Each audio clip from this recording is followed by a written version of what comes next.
ಎಫೆಸರಿಗೆ ಬರೆದ ಪತ್ರಿಕೆ 4ನೇ ಅಧ್ಯಾಯ 30ನೇ ವಾಕ್ಯ. ದೇವರ ಪೌತ್ರಾತ್ಮನನ್ನು ದುಃಖಿಸಬೇಡ್ರಿ. ಹಲ್ಲೆಲೂಯಾ. ನಾವು ಪ್ರಾರ್ಥನೆ ಮಾಡೋಣ. ನಮ್ಮನ್ನು ಬಹಳವಾಗಿ ಪ್ರೀತಿ ಮಾಡುವ ಸ್ವರ್ಗೀಯ ತಂದೆಯಾದ ದೇವರೇ, ಕರ್ತನೆ, ವಾಕ್ಯ ನಿನ್ನದು ಕರ್ತನೆ. ನೀನೇ ಮಾತನಾಡಬೇಕಪ್ಪ, ಮನುಷ್ಯರ ಶಬ್ದವಲ್ಲ. ದೇವರ ಶಬ್ದ ಕೇಳೋದಕ್ಕೆ ನೀನು ಸಹಾಯ ಮಾಡಪ್ಪ ಕರ್ತನೆ. ನೀನು ವಚನವನ್ನು ಕಳಿಸಿ ಸ್ವಸ್ಥ ಮಾಡುವ ದೇವರಾಗಿದೆಯಲ್ಲಪ್ಪ ಕರ್ತನೆ. ಯಾವ ಕಾರಣಕ್ಕೂ ನಿನ್ನ ಪೌತ್ರಾತ್ಮನನ್ನು ದುಃಖಿಸುವುದಕ್ಕೆ ಕಾರಣವಾಗಬಾರದು ಕರ್ತನೆ. ನಾವು ನಿಮ್ಮನ್ನು ಆರಾಧಿಸುವ ಮಕ್ಕಳಾಗಿದ್ದಾರಪ್ಪ. ನೀನು ನಮ್ಮನ್ನು ಕರುಣಿಸು, ಬಲಪಡಿಸು. ಆದಿ ಅಂದೇವು ನಿನ್ನ ಸನ್ನಿಧಿಯಲ್ಲಿ ಸಮರ್ಪಿಸ್ತಾ ಇದ್ದೀನಿ. ಪೌತ್ರಾತ್ಮನ ಬರೆದರಾಗಿ ಮಾತಾಡುವಂಥ ನೀನು ಸಹಾಯ ಮಾಡಪ್ಪ. ಯೇಸು ಕ್ರಿಸ್ತನ ನಾಮದಲ್ಲಿ ಬೇಡುತ್ತೀವಿ ತಂದೆಯೇ. ಹಲ್ಲೆಲೂಯಾ. ದೇವರ ಪೌತ್ರಾತ್ಮನನ್ನು ದುಃಖಿಸಬೇಡರಿ. ಹಲ್ಲೆಲೂಯಾ. ಹೇಗೆ ದೇವರ ಪೌತ್ರಾತ್ಮನನ್ನು ನಾವು ದುಃಖಿಸ್ತೀವಿ? ಸ್ವಲ್ಪ ಯೋಚನೆ ಮಾಡಿರಿ. ಹೇಗೆ? ಯಾಕಂದರೆ ಪೌತ್ರಾತ್ಮನು ನಮಗೇನು ಕೊಟ್ಟಿದ್ದಾರೆ ಅಂದರೆ ಅದೇ ವಾಕ್ಯದಲ್ಲಿ ಇದೆ ನೋಡ್ರಿ. ದೇವರ ಪವಿತ್ರಾತ್ಮನನ್ನು ದುಃಖಿಸಬೇಡಿರಿ, ಆತನಲ್ಲಿಯೇ ವಿಮೋಚನೆಯ ದಿನಕ್ಕಾಗಿ ಮುದ್ರೆ ಹೊಂದಿದ್ದೀರಲ್ಲ. ಹಲ್ಲೆಲೂಯಾ. ಪೌತ್ರಾತ್ಮನಿಂದ ನಮ್ಮನ್ನು ಪ್ರತಿಯೊಬ್ಬರಿಗೂ ಮುದ್ರೆ ಮಾಡಿದ್ದಾರೆ. ಮುದ್ರೆ ಅಂದರೆ ಗೊತ್ತಲ್ಲ, ಸೀಲ್ ಮಾಡಿದ್ದಾರೆ ನಮ್ಮನ್ನು. ಹಲ್ಲೆಲೂಯಾ. ಆವಾಗ ಏನಕ್ಕೋಸ್ಕರ ಸೀಲ್ ಮಾಡಿದ್ದಾರೆ ಹೇಳ್ರೆ? ಆತನಲ್ಲಿ ವಿಮೋಚನೆಯ ದಿನಕ್ಕಾಗಿ ಮುದ್ರೆ ಹಾಕಿದಿರಲ್ಲ. ಯಾವಾಗ ವಿಮೋಚನೆಯ ದಿನ? ಕರ್ತನಾದ ಯೇಸು ಕ್ರಿಸ್ತನ ಬರವಣಿಗೆಯಲ್ಲಿ ನಾವು ಎತ್ತಲ್ಪಡುವ ದಿನ ತಂಗ. ಆಮೇಲೆ ಪರಲೋಕ ಹೋದ್ಮೇಲೆ ನಮಗಿನ ಪೌತ್ರಾತ್ಮನ ಅವಶ್ಯಕತೆ ಇಲ್ಲ. ನಾವು ದೇವರೊಂದಿಗೆ ವಾಸ ಮಾಡ್ತೀವಿ. ಹಾಗಾದರೆ ನಮಗೆ ಪೌತ್ರಾತ್ಮನನ್ನು ಕೊಟ್ಟಿರೋದು ಏನಕ್ಕೋಸ್ಕರ? ಎಲ್ಲಿ ತಂಗ? 4 ದಿವಸಕ್ಕೋಸ್ಕರನಾ? ಅದೋ 1 ತಿಂಗಳಿಗೋಸ್ಕರನಾ? ಕೆಲವರು ಹೇಳ್ತಾರೆ 3 ತಿಂಗಳ ತಂಗ ದೇವರ ಹತ್ರ ಇರ್ತಾನೆ, ಆಮೇಲೆ ಹಿಂಜಾರಿ ಹೋಗ್ತೀನಿ ಅಂತಾರೆ ಕೆಲವರು. ಹಲ್ಲೆಲೂಯಾ. ಪೌತ್ರಾತ್ಮನನ್ನು ನಮಗೆ ಕೊಡೋದು ವಿಮೋಚನೆಯ ದಿನಕ್ಕಾಗಿ. ಹಲ್ಲೆಲೂಯಾ. ನಾವು ಕರ್ತನಾದ ಯೇಸು ಕ್ರಿಸ್ತನ ಬರವಣಿಗೆಯಲ್ಲಿ ಎತ್ತಲ್ಪಡುವ ದಿನ ತಂಗ ಪೌತ್ರಾತ್ಮನ ನಮ್ಮನ್ನು ಇದಕ್ಕೆ ಸೀಲ್ ಮಾಡಿ ಇಟ್ಟಿದ್ದಾರೆ. ಗೌರ್ಮೆಂಟ್ ಸೀಲ್ ಮಾಡ್ತಾರೆ ನೋಡ್ರಿ. ಆ ಮುದ್ರೆ ಯಾರಿಗೂ ಹೊಡಿಯೋಕ್ಕೆ ಬರಲ್ಲ. ಅವರೇ ಬಂದು ಮುದ್ರೆ ಹೊಡಿಬೇಕು. ಆ ರೀತಿಯಲ್ಲಿ ನಮ್ಮನ್ನು ಪೌತ್ರಾತ್ಮನಿಂದ ಮುದ್ರಿಸಲ್ಪಟ್ಟಿದ್ದಾರೆ. ಎಲ್ಲಿ ತಂಗ? ಯೇಸು ಕ್ರಿಸ್ತನ ಬರವಣಿಗೆ ತಂಗ. ನಾವು ಎತ್ತಲ್ಪಡುವ ತಂಗ, ರೂಪಾಂತರಗೊಳ್ಳುವ ತಂಗ ಆ ಪೌತ್ರಾತ್ಮನು ನಮ್ಮಲ್ಲಿ ಇರಬೇಕು. ಹಲ್ಲೆಲೂಯಾ. ಹಾಗಾದರೆ ಆ ಪೌತ್ರಾತ್ಮನನ್ನು ನೀವು ದುಃಖಿಸ್ತೀರಾ? ಯಾವಾಗ ದುಃಖಿಸ್ತೀರಿ? 2-3 ವಿಷಯಗಳು ನಾನು ಹೇಳ್ತೀನಿ ಕಲ್ರಿ. 2 ಕೊರಿಂಥಿಯರಿಗೆ ಬರೆದ ಪತ್ರಿಕೆ 1ನೇ ಅಧ್ಯಾಯ 22ನೇ ವಾಕ್ಯ. ಆತನು ನಮ್ಮ ಮೇಲೆ ಮುದ್ರೆ ಹಾಕಿ ನಮ್ಮ ಹೃದಯಗಳಲ್ಲಿ ಪವಿತ್ರಾತ್ಮನನ್ನು ಸಂಚಕಾರವಾಗಿ ಅನುಗ್ರಹಿಸಿದ್ದಾರೆ. ಹಲ್ಲೆಲೂಯಾ. ಪೌತ್ರಾತ್ಮನೆಂದರೆ ಇಲ್ಲಿ ಅನ್ಯ ಭಾಷೆ ಮಾತಾಡೋದಲ್ಲ. ಪೌತ್ರಾತ್ಮ ಕೆಲವರು ಏನು ತಿಳ್ಕೊಂಡಿದ್ದಾರೆ, ಅನ್ಯ ಭಾಷೆ ಮಾತಾಡೋರು ಮಾತ್ರ ಪೌತ್ರಾತ್ಮನ ಅಭಿಷೇಕ ಇರ್ತದಂತಾರೆ. ಅಲ್ಲ. ನಾವು ಯಾವಾಗ ಕರ್ತನಾದ ಯೇಸು ಕ್ರಿಸ್ತನನ್ನು ರಕ್ಷಕನಾಗಿ ನಮ್ಮ ಹೃದಯದಲ್ಲಿ ಸ್ವೀಕಾರ ಮಾಡ್ತೀವೋ ಆವಾಗ ದೇವರ ಆತ್ಮ ನಮ್ಮ ಹೃದಯದಲ್ಲಿ ಬರ್ತದೆ. ಆ ದೇವರ ಆತ್ಮ ನಮ್ಮ ಹೃದಯದಲ್ಲಿ ಬರ್ತದೆ. ಅದು ಉಕ್ಕಿ ಹೊರೆಯುವಾಗಲೇ ತಾನೇ ನಾವೇನು ಮಾಡ್ತೀವಿ? ಅನ್ಯ ಭಾಷೆ ಮಾತಾಡ್ತೀವಿ, ಅನೇಕ ವರಗಳಲ್ಲಿ ಮಾಡ್ತೀವಿ ನಾವು, ಇಲ್ವಾ? ಅದು ಉಕ್ಕಿ ಬರುವಾಗ ಅಲ್ಲಿ ತಂಗ ನಾವು ಯಾವಾಗ ರಕ್ಷಣೆ ಹೊಂದ್ತೀವೋ, ನಾವು ಯಾವಾಗ ಪಾಪ ಪರಿಹಾರ ಹೊಂದಿರ್ತೀವೋ, ಯೇಸುವಿನ ರಕ್ತದಲ್ಲಿ ತೊಳೆಯಲ್ಪಟ್ಟು ಯಾವಾಗ ದೇವರ ಮಕ್ಕಳಾಗಿ ನಾವು ತೀರ್ತೀವೋ ಆವಾಗಲೇ ದೇವರ ಆತ್ಮ ನಮ್ಮಲ್ಲಿ ವಾಸಗೊಳ್ತಾರೆ. ಆ ದೇವರ ಆತ್ಮ ನಮ್ಮಲ್ಲಿ ವಾಸ ಮಾಡಿದಾಗ ಆ ವಾಕ್ಯ ಮತ್ತೊಂದು ಸರ್ತಿ ಓದು. ಆತನು ನಮ್ಮ ಮೇಲೆ ಮುದ್ರೆ ಹಾಕಿ ನಮ್ಮ ಹೃದಯಗಳಲ್ಲಿ ಪವಿತ್ರಾತ್ಮನನ್ನು ಸಂಚಕಾರವಾಗಿ ಅನುಗ್ರಹಿಸಿದ್ದಾನೆ. ಎಷ್ಟು ಜನರಲ್ಲಿ ಪವಿತ್ರಾತ್ಮನಿದ್ದಾರೆ? ಹಲ್ಲೆಲೂಯಾ. ನಾನು ಆಗಲೇ ಹೇಳಿದೆ, ಪವಿತ್ರಾತ್ಮ ನಮ್ಮೊಳಗೆ ಯಾವಾಗ ಬರ್ತದೆ? ನಾವು ಯಾವಾಗ ಯೇಸು ಕ್ರಿಸ್ತನನ್ನು ಸ್ವಂತ ರಕ್ಷಕನಾಗಿ ಸ್ವೀಕಾರ ಮಾಡಿ ಯೇಸುವಿನ ರಕ್ತದಲ್ಲಿ ನಾವು ತೊಳೆಯಲ್ಪಟ್ಟಾಗ, ದೇವರ ಮಕ್ಕಳಾದಾಗ ದೇವರ ಆತ್ಮ ನಮ್ಮ ಹೃದಯದಲ್ಲಿ ಬರ್ತದೆ. ಆ ಆತ್ಮ ನಮ್ಮಲ್ಲಿದ್ದು ನಾವು ಮತ್ತು ಪ್ರಾರ್ಥನೆ ಮಾಡಿ ಪಾದದಲ್ಲೆಲ್ಲ ಮೊಣಕಾಲುವಲ್ಲ ಈಜಾಡುವ ತಂಗ ಒಂದು ಅನುಭವ. ಆವಾಗ ನಮಗೇನಾಗುತ್ತೆ? ಅನ್ಯ ಭಾಷೆ ಸಿಕ್ಕುತ್ತೆ, ಕೃಪಾವರಗಳು ಸಿಕ್ಕುತ್ತೆ. ಹಲ್ಲೆಲೂಯ. ಯಾವಾಗ? ಆತ್ಮನಿಂದ ತುಂಬಲ್ಪಡುವ ಅನುಭವ ಬಂದಾಗ. ಹಾಗಾದರೆ ಪವಿತ್ರಾತ್ಮನಿಂದ ನಾವು ಎಲ್ಲರೂ ಮುದ್ರೆ ಹಾಕಲ್ಪಟ್ಟಿದ್ದಾರೆ. ಆ ಪವಿತ್ರಾತ್ಮನ ನಾವು ಏನು ಮಾಡಬಾರ್ದು? ದುಃಖಿಸಬಾರದು. ಹಲ್ಲೆಲೂಯ. 1 ಕೊರಿಂಥಿ 6ನೇ ಅಧ್ಯಾಯ 19-20ನೇ ವಾಕ್ಯ ನೋಡು. ದೇವರಿಂದ ದೊರಕಿ ನಿಮ್ಮೊಳಗೆ ನೆಲೆಗೊಂಡಿರುವ ಪವಿತ್ರಾತ್ಮನಿಗೆ ದೇವರಿಂದ ದೊರಕಿ ನಿಮ್ಮೊಳಗೆ ನೆಲೆಗೊಂಡಿರುವ ಪವಿತ್ರಾತ್ಮ. ಯಾರಿಗೆ ಪವಿತ್ರಾತ್ಮನ ನಮಗೆ ಕೊಡೋದು? ಹಾಗಾದ್ರೆ ಪವಿತ್ರಾತ್ಮ ನಮಗೆ ಯಾರು ಕೊಡ್ತಾರೆ? ದೇವರೇ ಪವಿತ್ರಾತ್ಮನನ್ನು ಕೊಡೋದು. ದೇವರಿಂದ ದೊರಕಿ ನಿಮ್ಮೊಳಗೆ ನೆಲೆಗೊಂಡಿರುವ. ಯಾರೊಳಗೆ ನೆಲೆಗೊಂಡಿರುವ? ಯಾರಲ್ಲಿದ್ದಾರೋ ಅವ್ರಿಗೆ ವಿಷಯ ಹೇಳ್ತಾ ಇರೋದು, ಎಲ್ಲರ ವಿಷಯ ಅಲ್ಲ. ಯಾರಲ್ಲಿ ನೆಲೆಗೊಂಡಿದೆಯೋ ದೇವರಿಂದ ದೊರಕಿ ನಿಮ್ಮೊಳಗೆ ನೆಲೆಗೊಂಡಿರುವ ಪವಿತ್ರಾತ್ಮನಿಗೆ ನಿಮ್ಮ ದೇಹವು ಗರ್ಭಗುಡಿಯಾಗಿದೆ ಎಂಬುದು ನಿಮಗೆ ತಿಳಿಯದೋ. ಆಗಲೇ ಪವಿತ್ರಾತ್ಮನ ನಮ್ಮಲ್ಲಿರುವ ನಮ್ಮ ದೇಹ ಏನಾಗಿದೆ? ದೇವರ ಗರ್ಭಗುಡಿಯಾಗಿದ್ದಾವೆ. ಹಲ್ಲೆಲೂಯ. ಆಮೇಲೆ ನೋಡು, ನೀವು ನಿಮ್ಮ ನಿಮ್ಮ ಸ್ವಂತ ಸೊತ್ತಲ್ಲ, ನೀವು ಕ್ರಯಕ್ಕೆ ಕೊಳ್ಳಲ್ಪಟ್ಟವರು. ಆದ ಕಾರಣ ನಿಮ್ಮ ದೇಹದಲ್ಲಿ ದೇವರ ಪ್ರಭಾವವನ್ನು ಪ್ರಕಾಶಪಡಿಸಬೇಕು. ಹಲ್ಲೆಲೂಯ. ಆ ಪವಿತ್ರಾತ್ಮನು ನಮ್ಮಲ್ಲಿದ್ದರೆ ಒಂದು ಪ್ರಕಾಶ ನಮಗೆ ಸಿಗ್ತದೆ, ದೇವರ ಪ್ರಸನ್ನತೆ. ಅವ್ರ ಮುಖ ನೋಡಿದ್ರೆ ಗೊತ್ತಾಗುತ್ತೆ. ಅವ್ರ ಮುಖದಲ್ಲಿ ಏನಿರ್ತದೆ? ಪ್ರಕಾಶ ಇರ್ತದೆ. ಇಲ್ಲ, ಗಂಡು ಕಟ್ಕೊಂಡಿರಲ್ಲ. ಅವ್ರ ಮುಖ ಹೆಂಗಿರ್ತದೆ? ಕೋಪದಲ್ಲಿರಲ್ಲ. ಹೆಂಗಿರ್ತದೆ? ಹಲ್ಲೆಲೂಯ. ಹಾಗಾದರೆ ದೇವರ ಆತ್ಮ ನಮ್ಮಲ್ಲಿದ್ದರೆ ನಮ್ಮ ಮುಖಗಳು ಪ್ರಕಾಶಮಯವಾಗಬೇಕು. ಹಲ್ಲೆಲೂಯ. ಮತ್ತೆ ನೋಡ್ರೆ 1 ಕೊರಿಂಥಿ 3:16-17ನೇ ವಾಕ್ಯ. ನೀವು ದೇವರ ಆಲಯವಾಗಿದ್ದೀರೆಂದು ದೇವರ ಆತ್ಮವು ನಿಮ್ಮಲ್ಲಿ ವಾಸವಾಗಿದ್ದಾನೆಂದು ನಿಮಗೆ ಗೊತ್ತಿಲ್ಲವೋ? ಹಲ್ಲೆಲೂಯ. ಗೊತ್ತಿಲ್ಲವೋ? ನೀವು ಯಾರಾಗಿದ್ದೀರಿ? ನಿಮ್ಮಲ್ಲಿ ಯಾರಿದ್ದಾರೆ? ದೇವರ ಆತ್ಮ ನಿಮ್ಮಲ್ಲಿ ನೆಲೆಗೊಂಡಿದೆ ಎಂಬುದು ನಿಮಗೆ ಗೊತ್ತಿಲ್ಲವೋ? ಆಮೇಲೆ ಯಾವನಾದರೂ ದೇವರ ಆಲಯವನ್ನು ಕೆಡಿಸಿದರೆ ದೇವರು ಅವನನ್ನು ಕೆಡಿಸುವುದು. ಯಾವನಾದರೂ ದೇವರ ಆಲಯವನ್ನು ಕೆಡಿಸಿದರೆ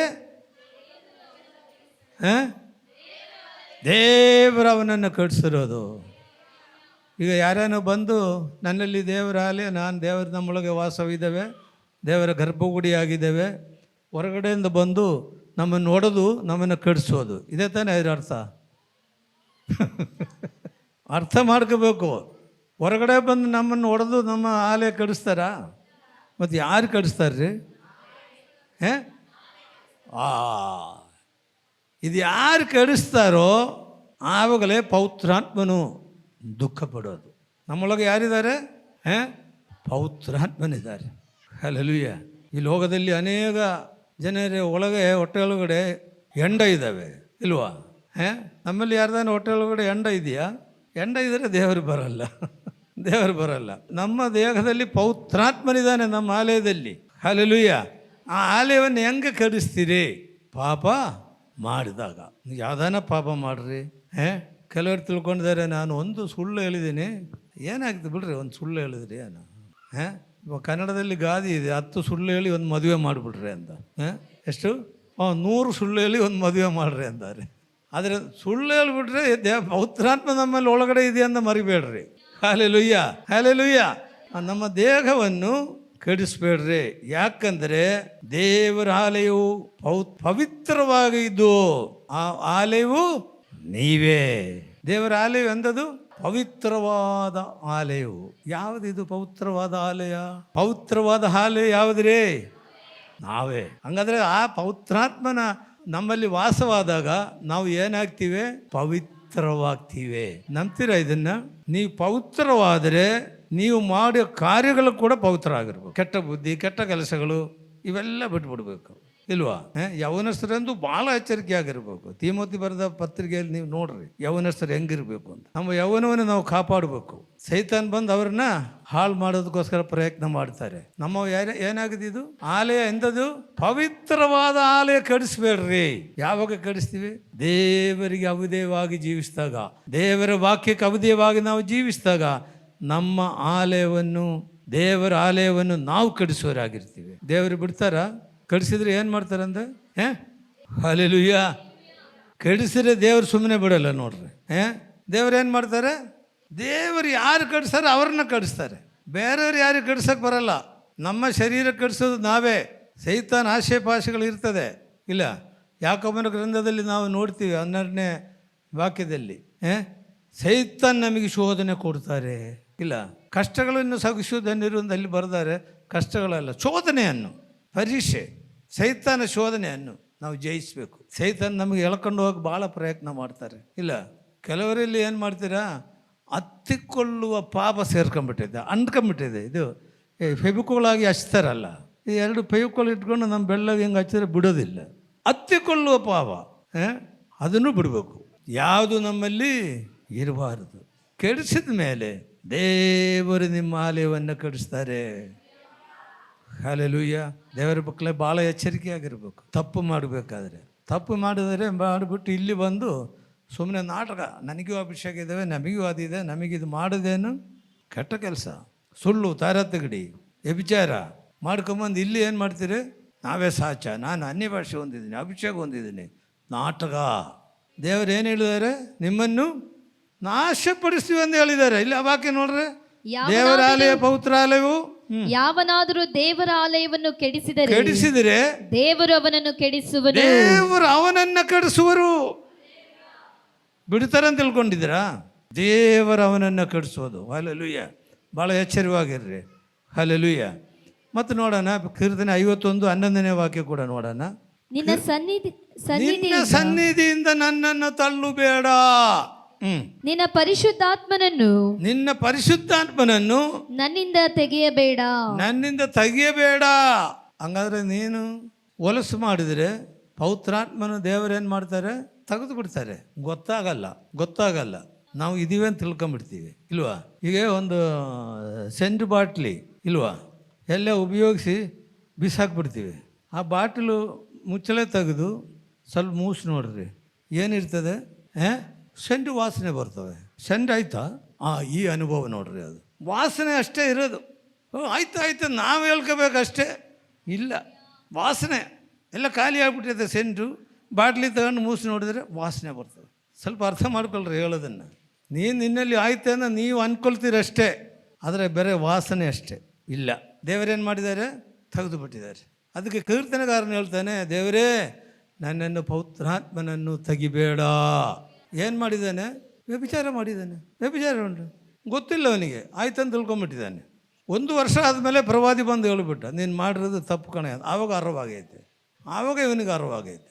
ಅಲ್ಲಿ ತನಕ ತಪ್ಪು ಅಂದೇ ಅಂದ್ಕೊಂಡಿಲ್ಲ. ಕೆಲವರಿಗೆ ಹಂಗೆ ತಪ್ಪು ಮಾಡಿ ಮಾಡಿ ಮಾಡಿ ರೂಢಿಯಾಗಿ ಇದೇ ತಪ್ಪೇನಲ್ಲ ಅಂತ ಅನ್ಕೊಂಡ್ಬಿಡ್ತಾರೆ ಇಲ್ವಾ? ತಪ್ಪೇ ಅಲ್ಲ. ದೇವರ ಸನ್ನಿಧಿಯಲ್ಲಿ ತಪ್ಪು, ನಿನ್ನಲ್ಲಿ ತಪ್ಪಿಲ್ಲದಲ್ಲೇ ಇರ್ಬೋದು. ದೇವರ ಸನ್ನಿಧಿಯಲ್ಲಿ ಏನಿದು ತಪ್ಪು. ಪವಿತ್ರಾತ್ಮನನ್ನು ದುಃಖಿಸಬೇಡ. ದೇವರು ನಿಮ್ಮಿಂದ ಪವಿತ್ರಾತ್ಮನನ್ನು ತೆಗೆದು ಬಿಡ್ತಾರೆ. ಹಲ್ಲೆಲೂಯಾ. ಮತ್ತು ನೋಡ್ರಿ, ಯಾಕೋಬನ ಗ್ರಂಥ, ಯಾಕೋಬನ ಪತ್ರಿಕೆ 4ನೇ ಅಧ್ಯಾಯ 4ರಿಂದ 5 ವಾಕ್ಯಗಳು. ಬೇಗನೆ ಹೋದ್ರಿ. ವ್ಯಭಿಚಾರಿಗಳು ನೀವು ಇಹಲೋಕ ಸ್ನೇಹವನ್ನು ದೇವ ವೈರವೆಂದು ನಿಮಗೆ ತಿಳಿಯದು. ಲೋಕಕ್ಕೆ ಸ್ನೇಹಿತನಾಗಬೇಕೆಂದಿರುವ ಅವನು, ಲೋಕಕ್ಕೆ ಸ್ನೇಹಿತ ಇರಬೇಕೆಂದ ಇರುವನು ತನ್ನನ್ನು ದೇವರಿಗೆ ವಿರೋಧಿಯನ್ನಾಗಿ ಮಾಡಿಕೊಳ್ಳುತ್ತಾನೆ. ದೇವರಿಗೆ ವಿರೋಧಿಯಾಗಿ ಮಾಡಿಕೊಳ್ತಾರೆ. ಈ ಲೋಕ ಸ್ನೇಹ, ಕೆಟ್ಟ ವಿಷಯಗಳು. ಅಲ್ಲಿ ಯಾಕವನ್ ಏನು ಹೇಳ್ತಾನೆ? ವ್ಯಭಿಚಾರ ಮಾಡಿದಕ್ಕೆಲ್ಲ ಹೇಳ್ತಾ ಇರೋದು ನೀವು ವ್ಯಭಿಚಾರಿಗಳಂತಾರೆ. ಏನು ಮಾಡೋರು? ಕೆಟ್ಟ ಕೆಲಸ ಮಾಡೋರು. ಇವರಿಗೆ ಯಾಕವನ್ ಹೇಳ್ತಾನೆ, ನೀವು ವ್ಯಭಿಚಾರಿಗಳು ಅಂತಾರೆ. ಹಲ್ಲೆಲೂಯಾ. ದೇವರು ನಮ್ಗೆ ಸ್ತೋತ್ರವಾಗಲಿ. ಮುಂದೆ ನೋಡು, ಲೋಕಕ್ಕೆ ಸ್ನೇಹಿತರಾಗಿರ್ಬೇಕು ಅಂದ. ಲೋಕ ಸ್ನೇಹವು ದೇವ ವೈರವೆಂದು ನಿಮಗೆ ತಿಳಿಯದು. ಲೋಕ ಸ್ನೇಹವು ದೇವ ವೈರಿ. ಈ ಲೋಕದೆಲ್ಲ ಸ್ನೇಹ ಹೆಣ್ಮಕ್ಳು ನೋಡಿದ್ರೆ ಸ್ನೇಹ. ಮದುವೆ ಆದವರು ಕೂಡ ಅಷ್ಟೇ. ಒಬ್ಬರಿಗೆ ಮದುವೆ ಆಗಿ 2 ಮಕ್ಕಳಿದ್ದಾವೆ. ಆಯಮ್ಮ ಪಾಪ ನನಗೆ 10 ಫೋನ್ ಮಾಡಿದ್ದಾರೆ ನೆನ್ನೆ. ಹೆಸರು ಹೇಳಲ್ಲ, ನಾನು ಹೆಸರು ಹೇಳಲ್ಲ. ಅಷ್ಟೇ, ನನ್ನ ಗಂಡ ಮತ್ತೊಂದು ಮದುವೆ ಆಗ್ತೀನಿ ಅಂತ ಹೇಳ್ತಾ ಇದ್ದಾರೆ, ಪ್ರಾರ್ಥನೆ ಮಾಡಿರಿ. ಹಲ್ಲೆಲೂಯಾ, ಪ್ರಾರ್ಥನೆ ಮಾಡಿರಿ ಅಂತಾರೆ. ಅದು ಯಾರಿಗೆ? ಯಾರೋ ಗಂಡ ಬಿಟ್ಟವಳಿಗೆ, ಅವಳಿಗೂ ಮಗು ಇದೆಯಂದೆ, ಪ್ರೀತಿ ಮಾಡ್ತಾ ಇದ್ದಾನೆ. ನಿಮ್ಮ ಮದುವೆ ಆಗಿಲ್ಲ, ಮದುವೆ ಆಗ್ತಾನೆ, ನಾನು ಅಡ್ಡಿಪಡಿಸ್ತೀನಿ, ನಾನು ಬಿಡಲ್ಲ ಅಂತ ಆಯಮ್ಮ ಹೇಳ್ತಾರೆ. ಈ ಲೋಕದ ಸ್ನೇಹ ಇಷ್ಟೇ. ಹೆಂಡತಿಯನ್ನು ಬಿಟ್ಟು ನೀನು ನೆನೆಯ ಬರ್ದಾಗ ಓದಿಯೋ ಮುಗೀತು. ದೇವರ ಆತ್ಮ ನಿಮ್ಮಲ್ಲಿ ಇರೋದನ್ನೆಲ್ಲ ತಗೊಂಡ್ಬಿಟ್ಟಿದ್ದಾರೆ. ಪವಿತ್ರಾತ್ಮನ ದುಃಖ ಪಡ್ತಾ ಇದ್ದಾರೆ, ಮರಿಬೇಡ್ರಿ. ಹಲ್ಲೆಲೂಯಾ, ದೇವರ ನಮಗೆ ಸ್ತೋತ್ರ. ನಾವು ಬೇಗನೆ ಹೋಗೋಣ. ಎಫೆಸರಿಗೆ ಬರೆದ ಪತ್ರಿಕೆ 4ನೇ ಅಧ್ಯಾಯ 26ನೇ ವಾಕ್ಯ ನೋಡೋಣ. ಕೋಪ ಮಾಡಬೇಕಾದರೂ ಪಾಪ ಮಾಡಬೇಡಿರಿ. ಕೋಪ ಪಡ್ಬೇಕಾದ್ರೆ ಪಾಪ ಮಾಡಬೇಡ್ರಿ ಅಂದರೆ ಕೋಪ ಏನಾಯಿತು? ಅದು ಪಾಪನೇ. ಆಮೇಲೆ ಸೂರ್ಯನು ಮುಳುಗುವುದಕ್ಕಿಂತ ಮುಂಚೆ ನಿಮ್ಮ ಸಿಟ್ಟು ತೀರಲಿ. ಸಿಟ್ಟು ಬರ್ತದಿಲ್ವಾ? ಅದೇ ಸಿಟ್ಟಿಟ್ಕೊಂಡು 3 ವರ್ಷ ಓಡಾಡಬೇಡ್ರಿ. ನಾನು ಅವನಿಗೆ ಹಂಗೆ ಮಾಡ್ತೀನಿ, ನಾನು ಇವಳಿಗೆ ಹಿಂಗೆ ಮಾಡ್ತೀನಿ, ಅವಳು ನನಗೆ ಮೋಸ ಮಾಡಿದಾನೆ, ಅವನು ಸುಮ್ಮನೆ ಬಿಡಲ್ಲ, ನಾನು ಬಿಟ್ಬಿಡ್ರಿ. ಸೂರ್ಯ ಮುಳುಗೋದ್ರೊಳಗಡೆ, ಸೂರ್ಯನು ಮುಳುಗುವುದಕ್ಕಿಂತ ಮುಂಚೆ ನಿಮ್ಮ ಸಿಟ್ಟು ತೀರಲಿ. ಸಿಟ್ಟು ತೀರಬೇಕು, ದೇವರಿಗೆ ಬೇಡ್ಕೋಬೇಕು. ಆಮೇಲೆ ನೋಡು, ಸೈತಾನನಿಗೆ ಅವಕಾಶ ಕೊಡಬೇಡಿರಿ. ಸೈತಾನನಿಗೆ ಅವಕಾಶ ಕೊಡಬೇಡ್ರೆ. ಇಷ್ಟು ಕಾಯ್ತಿರ್ತಾನೆ ಸೈತಾನ. ಇವನು ಯಾವಾಗ ಕೋಪ ಮಾಡ್ತಾನೆ, ನಾನು ಒಳಗೆ ಸೇರ್ಕೊಂಡ್ಬಿಡ್ತೀನಿ ಅಂತಾರೆ. ಸಂಜೆ ತಂಗ ನೋಡ್ತಾನೆ ಅಂದ.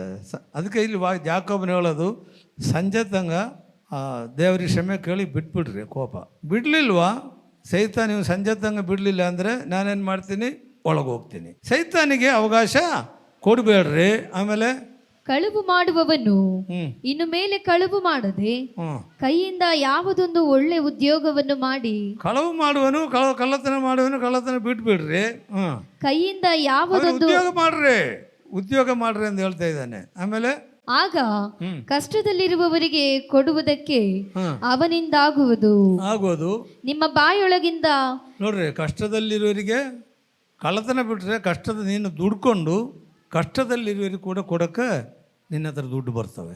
ಸೋಮಾರಿಗಳ ವಿಷಯ ಅಲ್ಲಿ ಹೇಳ್ತಾ ಇರೋದು. ಏನು ಹೇಳ್ತಾ ಇದ್ದಾರೆ ಇಲ್ಲಿ? ಕಳವು ಮಾಡೋನು ಕಳವು ನಿಲ್ಲಿಸಿ ಏನು ಮಾಡ್ಬೇಕಂದ, ಕೈಯಿಂದ ಯಾವುದೋ ಒಂದು ಒಳ್ಳೆ ಉದ್ಯೋಗವನ್ನು ಮಾಡಿ. ಉದ್ಯೋಗ ಮಾಡಪ್ಪ, ಕೆಲಸ ಮಾಡಪ್ಪ. ಯಾವ ಕೆಲಸಕ್ಕೂ ದೇವರಿಗೆ ಏಷ್ಯಾಗ ಕೆಲಸಗಳಿಲ್ಲ. ವಾಚ್ಮ್ಯಾನ್ ಕೆಲಸ ಮಾಡು. ಆದಮ್ಮಗೆ ವಾಚ್ಮ್ಯಾನ್ ಕೆಲಸ ಹಚ್ಚಿಬಿಟ್ಟಿದ್ದ. ತೋಟ ಕಾಯೋದಂದ್ರೆ ಏನು? ವಾಚ್ಮ್ಯಾನ್ ಅಲ್ಲ, ಕಾಯಕ್ಕೆ ಹಚ್ಚಿಬಿಟ್ಟಿದ್ದಾನೆ. ನಾಚಿಕೆ ಕಡೆನು ವಾಚ್ಮ್ಯಾನ್ ಕೆಲಸ ಮಾಡಿ ದುಡ್ಡು ಕೊಡಲ್ವಾ? ಕೂಲಿ ಮಾಡಿದರೆ ದುಡ್ಡು ಕೊಡಲ್ವಾ? ನೀನು ದುಡಿದು ಯಾರಿಗೆ ಕೊಡಬೇಕಂದ್ರೆ ಕಷ್ಟದಲ್ಲಿರುವವರಿಗೆ ಕೊಡಬೇಕು. ಹಲ್ಲೆಲೂಯಾ. ವಾಕ್ಯದಲ್ಲಿ ಬರೆದಿರೋದು ಹೇಳ್ತಾ ಇರೋದು, ನಾನು ಸ್ವಯವಾಗಿ ಹೇಳ್ತಾ ಇಲ್ಲ. ಆಮೇಲೆ ನೋಡು ಮುಂದೆ, ನಿಮ್ಮ ಬಾಯೊಳಗಿಂದ ಯಾವ ಕೆಟ್ಟ ಮಾತು ಬಾಯೊಳಗಡೆಯಿಂದ ಯಾವ ಕೆಟ್ಟ ಮಾತು ಬರಬಾರದು. ನಿಮ್ಮ ಬಾಯೊಳಗಡೆಯಿಂದ ಕೆಟ್ಟ ಮಾತು, ಹೊಲಸು ಮಾತು ಇಲ್ಲ, ದುರ್ಭಾಷಣೆ, ಇವೆಲ್ಲ ಸಿಟ್ಟು ಬಂದಾಗ ಗೊತ್ತಾಗುತ್ತೆ ಏನೇನು ಭಾಷೆ ಬರ್ತದೆ ಅಂತ. ಪಕ್ಕದವ್ರು ಯಾರೇನ ಬಂದು ಒಂದು ಸ್ವಲ್ಪ ಬೈಲಿ, ಆವಾಗ ನಿಮ್ಮ ಬಾಯೊಳಗಡೆಯಿಂದ ಏನೇನು ಬರ್ತವೆ ಅಂತ ಗೊತ್ತಾಗುತ್ತೆ. ಅವ್ನು ಎಷ್ಟು ಚೆನ್ನಾಗಿ ಮಾತಾಡ್ಕೊಳ್ಳಿ, ದೇವರನ್ನು ಕೇಳ್ತಾರೆ ಅಂದರೆ ಸುಮ್ಮನೆ ಇರ್ತೀರಾ? ಸುಮ್ಮನೆ ಇರಬೇಕು. ನಮ್ಮ ಬಾಯಿಯಿಂದ ಕೆಟ್ಟ ಮಾತುಗಳು, ನಮ್ಮ ಬಾಯಿಯಿಂದ ದುರ್ಭಾಷಣೆಗಳು ಬರಬಾರ್ದು. ಗಂಡ ಒಂದು 4 ಏಟು ಹೊಡಿತಾರೆ, ತಿರುಗಿ ಹೊಡಿಯಕ್ಕೆ ಬರಲ್ಲ ಅಲ್ಲ, ಅದಕ್ಕೇನು ಮಾಡೋದು? ಬಾಯಿಗಳಿಂದ ದುರ್ಭಾಷಣೆ. ಅವಾಗ ಏನೇನು 4 ಬಿಡ್ತಾನೆ ಅವನು, ಏನೇನು 4 ಬಿಡ್ತಾನೆ. ದುರ್ಭಾಷಣೆ ಬಿಟ್ಬಿಡ್ರಿ. ಹಲ್ಲೆಲೂಯಾ. ಮತ್ತೆ ನೋಡು, ಭಕ್ತಿಯನ್ನು ವೃದ್ಧಿ ಮಾಡುವಂತ ಕಾಲೋಚಿತವಾದ ಮಾತು ಇದ್ದರೆ ಕೇಳುವವರ ಹಿತಕ್ಕಾಗಿ ಅದನ್ನು ಆಡಿರಿ. ಕೇಳುವ ಹಿತಕ್ಕಾಗಿ ಅದನ್ನು ಹಾಡಿರಿ. ಯಾವುದನ್ನ? ಭಕ್ತಿಯನ್ನು ವೃದ್ಧಿ ಮಾಡುವಂತ. ಭಕ್ತಿ ವೃದ್ಧಿ ಮಾಡ್ರಿ. ಭಕ್ತಿ ಹೆಚ್ಚಾಗಲಿ, ದೇವರ ಮೇಲಿರೋ ಭಕ್ತಿ. ಹಲ್ಲೆಲೂಯಾ. ಮತ್ತೆ ಬೇಗನೆ ಹೋಗ್ರಿ. ದೇವರ ಪವಿತ್ರಾತ್ಮನನ್ನು ದುಃಖಿಸಬೇಡಿರಿ. ದೇವರ ಪವಿತ್ರಾತ್ಮನನ್ನ ದುಃಖಿಸಬೇಡಿರಿ. ಅದೇ ವಾಕ್ಯ ಅಲ್ಲ ನಾವು ಈಗ ಹೇಳಿದ್ರು, ದೇವರ ಪವಿತ್ರಾತ್ಮನನ್ನ ದುಃಖಿಸಬೇಡ್ರಿ. ಆತನಲ್ಲಿಯೇ ವಿಮೋಚನೆಯ ದಿನಕ್ಕಾಗಿ ಮುದ್ರೆ ಹೊಂದಿದ್ದೀರಲ್ಲ. ಎಲ್ಲಾ ದ್ವೇಷ, ನಿಮ್ಮ ಹೌದು ದ್ವೇಷ, ಕೋಪ, ನಿಮ್ಮ ದ್ವೇಷ, ಕೋಪ, ಕ್ರೋಧ, ಕಲಹ, ದೂಷಣೆ ಇವುಗಳನ್ನು ಹ್ಮ್. ಸಕಲ ವಿಧವಾದ ದುಷ್ಟತನವನ್ನು ಸಕಲ ವಿಧವಾದ ದುಷ್ಟತನವನ್ನು ನಿಮ್ಮಿಂದ ದೂರ ಮಾಡಿರಿ. ನಿಮ್ಮಿಂದ ದೂರ ಮಾಡಿರಿ. ಇದನ್ನ ನಿಮ್ಮೊಳಗಡೆ ಇಟ್ಕೊಂಡು ಕೂತ್ಕೊಂಡ್ರೆ ನಾವು ದೇವರ ಆತ್ಮನನ್ನು ದುಃಖಿಸಪಡುವರಾಗಿರ್ತೀವಿ. ಹಲ್ಲೆಲೂಯ್ಯ. ದೇವರ ಆತ್ಮನನ್ನು ದುಃಖಿಸಲ್ಪಡುವರಾಗಿರ್ತೀವಿ. ಹಲ್ಲೆಲೂಯ್ಯ. ಮತ್ತು ರೋಮಾಪುರದವರ ಪತ್ರಿಕೆ 8ನೇ ಅಧ್ಯಾಯ 27ನೇ ವಾಕ್ಯವನ್ನು ನಾವು ನೋಡ್ಕೊಳ್ಳೋಣ.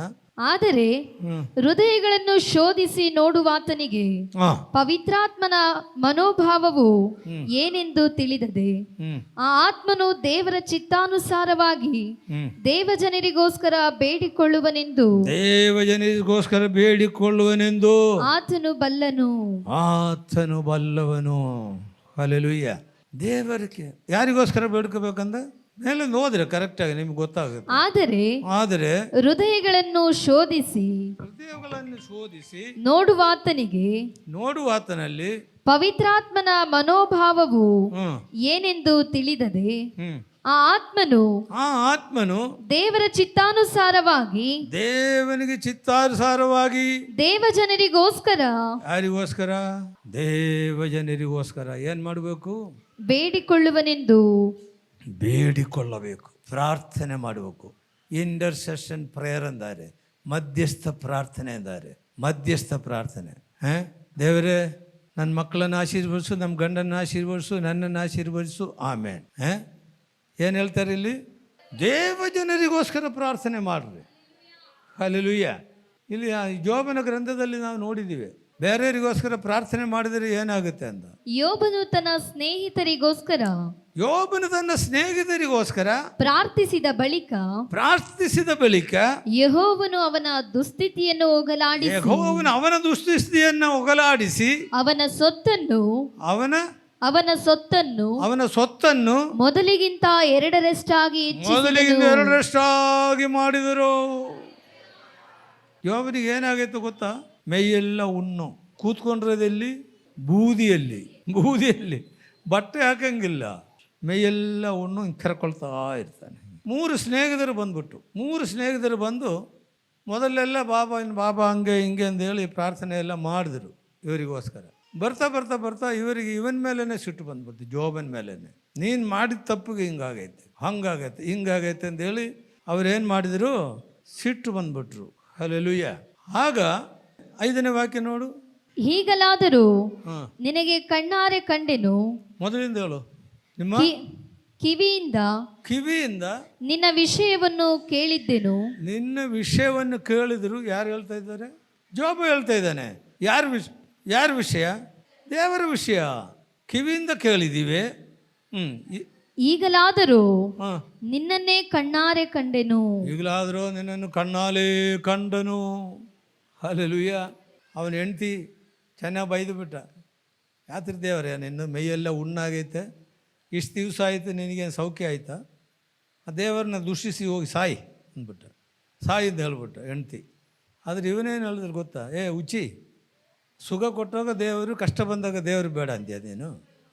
ನಿನಗೇನು ಹುಚ್ಚಿಡ್ದೈತಾ? ಕಷ್ಟದಲ್ಲಿದ್ದರೂ ಕೂಡ ನನಗೆ ದೇವರು ಬೇಕು. ಅವನು ಕಷ್ಟದಲ್ಲಿದ್ದಾಗ ದೇವ್ರನ್ನ ಕಂಡ್ರಂತೆ. ಎಲ್ಲ ಆಸ್ತಿ ಪಾಸ್ತಿ ಇದ್ದಾಗ ಕಿವಿಯೇ ಕೇಳಿದ್ರಂದ ಅಷ್ಟೇ ಅಂತೆ. ಇವಾಗ ಏನಾಗೈತೆ? ದೇವ್ರನ್ನ ಕಣ್ಣಾಲೆ ಕಂಡನು. ಹಲ್ಲೆಲೂಯ್ಯ. ಇದು ಹೇಳಿದಾಗ ಕಡೆಗೆ ಈ 3 ದೇವರು ಏನು ಮಾಡಿದ್ರು ಗೊತ್ತಾ? ನನ್ನ ಜೋಬ ಏನಂತ ತಿಳ್ಕೊಂಡಿದ್ಯಾ ನೀನು? ಅವನು ನಿರ್ದೋಷಿ, ನಿಷ್ಕಳಂಗ. ಅವ್ರಿಗೆ ಬೈದು ಬಂದಿದ್ಯಾ? ಮರ್ಯಾದೆಗೆ ಹೋಗಿ ಅವನ ಮುಂದೆ ಮೊಣಕಾಲು ಹೋದ್ರು. ಎಲ್ಲ ಹೋಗ್ಬಿಟ್ರು, ಅವರು ಕರೆಸಿದ್ರು. ಜೋಬನ ಮುಂದೆ ಮೊಣಕಾಲು ಊರ್ಯ 3 ಜನ ಬಂದು ಬೈದು ಹೋಗಿದಾರಲ್ಲ, ಅವನ ಮುಂದೆ ಮೊಣಕಾಲು ಊರಿದರು. ಜೋಬನಿಗೆ ದೇವರು ಹೇಳಿದ್ರು, ನೀವು ಅವರಿಗೋಸ್ಕರ ಪ್ರಾರ್ಥನೆ ಮಾಡು. ಇದು ಒಂದರ ಗುಣ, ಬೈದು ಹೋಗೋರಿಗೋಸ್ಕರ ಪ್ರಾರ್ಥನೆ ಮಾಡಬೇಕಂತ. ಜೋಬ ಏನು ಮಾಡಿದರು? ಅವರಿಗೋಸ್ಕರ ಪ್ರಾರ್ಥನೆ ಮಾಡಿದರು. ಪ್ರಾರ್ಥನೆ ಮಾಡಿ ಮುಗಿದ ತಕ್ಷಣ ಮೈಯಲ್ಲಿರೋ ಹುಣ್ಣೆಲ್ಲ ಹೋಗ್ಬಿಡ್ತು. ಮೈಯಲ್ಲಿರುವ ಹುಣ್ಣೆಲ್ಲ ಹೋಗ್ಬಿಡ್ತು. ಚೆನ್ನಾಗಾಗ್ಬಿಟ್ಟ. ಹಲ್ಲೆಲೂಯ್ಯ. ಜೋಬ ಮಾಡಿದ್ದೇನ್ರಿ?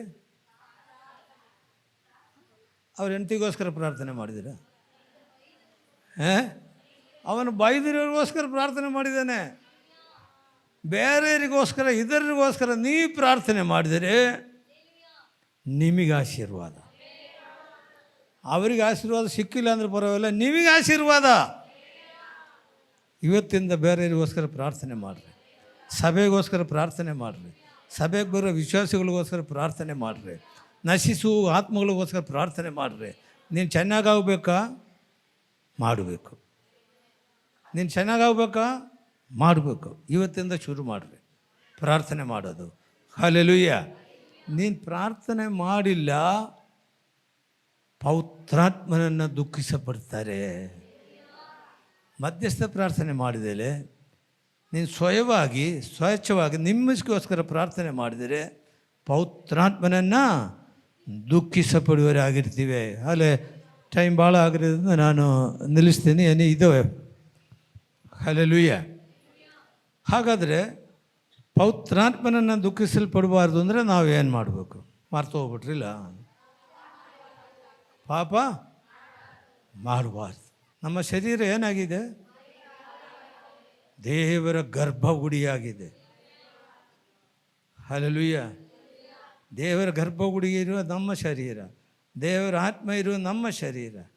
ನಮ್ಮ ಬಾಯಿಯಿಂದ ಈ ಮಾಡಿರೋದು ಇಷ್ಟತಂಗ ಇರಲಿ, ಇನ್ಮೇಲೆ ಕ್ಷಮೆ ಕೇಳ್ಕೊಳ್ರಿ. ಇನ್ಮೇಲೆ ನಾನು ಮಾಡಲ್ಲ, ನಮ್ಮ ಬಾಯಿಂದ ದುರ್ಭಾಷಣೆ ಬರಲ್ಲ, ನಾನು ಕೆಟ್ಟದ್ದು ಬಯಸೋದಿಲ್ಲ, ನಾನು ಸುಳ್ಳು ಹೇಳಲ್ಲ. ಹಲ್ಲೆಲೂಯಾ. ದೇವರು ನಮಗೆ ಸ್ತೋತ್ರವಾಗಲಿ. ನಾವು ಪ್ರಾರ್ಥನೆ ಮಾಡೋಣ. ನಮ್ಮನ್ನು ಬಹಳವಾಗಿ ಪ್ರೀತಿ ಮಾಡುವ ಸ್ವರ್ಗೀಯ ತಂದೆಯಾದ ದೇವರೇ, ಯೇಸುವೇ, ನಿಮ್ಮ ಪಾದಪೀಠದಲ್ಲಿ ನಾವು ಬರ್ತಾ ಇದ್ದೀವಪ್ಪ. ಪವಿತ್ರಾತ್ಮನನ್ನು ದುಃಖಿಸಬೇಡ್ರಿ ಎಂಬುದಾಗಿ ನೀನು ಹೇಳಿದೆಯಲ್ಲಪ್ಪ. ಆ ಪವಿತ್ರಾತ್ಮನನ್ನು ನೀನು ನಮಗೆ ಸ್ವಂಚಕಾರವಾಗಿ ಮುದ್ರೆ ಹಾಕಿದ್ರಲ್ಲಪ್ಪ ಕರ್ತನೆ. ನಿನ್ನ ಬರವಣಿಗೆ ತಂಗ, ನೀನು ತಿರುಗಿ ಬರುವ ತಂಗ, ನಾವು ರೂಪಾಂತರ ಹೊಳ್ಳೋ ತಂಗ ಆ ಪವಿತ್ರಾತ್ಮನ ನಮ್ಮ ಜೊತೆಯಲ್ಲಿರಪ್ಪ ಕರ್ತನೆ. ನಾವು ಪಾಪ ಮಾಡ್ದಂಗೆ, ಸೈತಾನ ಶೋಧನೆಯಿಂದ ಜಯಿಸುವಂತೆ ನೀನು ನಮಗೆ ಸಹಾಯ ಮಾಡಪ್ಪ. ರೋಗಗಳಲ್ಲಿ, ಕಷ್ಟದಲ್ಲಿ, ಪ್ರಯಾಸದಲ್ಲಿ ಕೂಡ ನಿಮ್ಮನ್ನು ಕೈ ಬಿಡದೆ ನಾವು ಇದರಿಗೋಸ್ಕರ ಪ್ರಾರ್ಥನೆ ಮಾಡುವವರಾಗಿ ನಮ್ಮನ್ನು ಮಾರ್ಪಡಿಸಪ್ಪ. ನೀನೇ ಬಲಪಡಿಸು.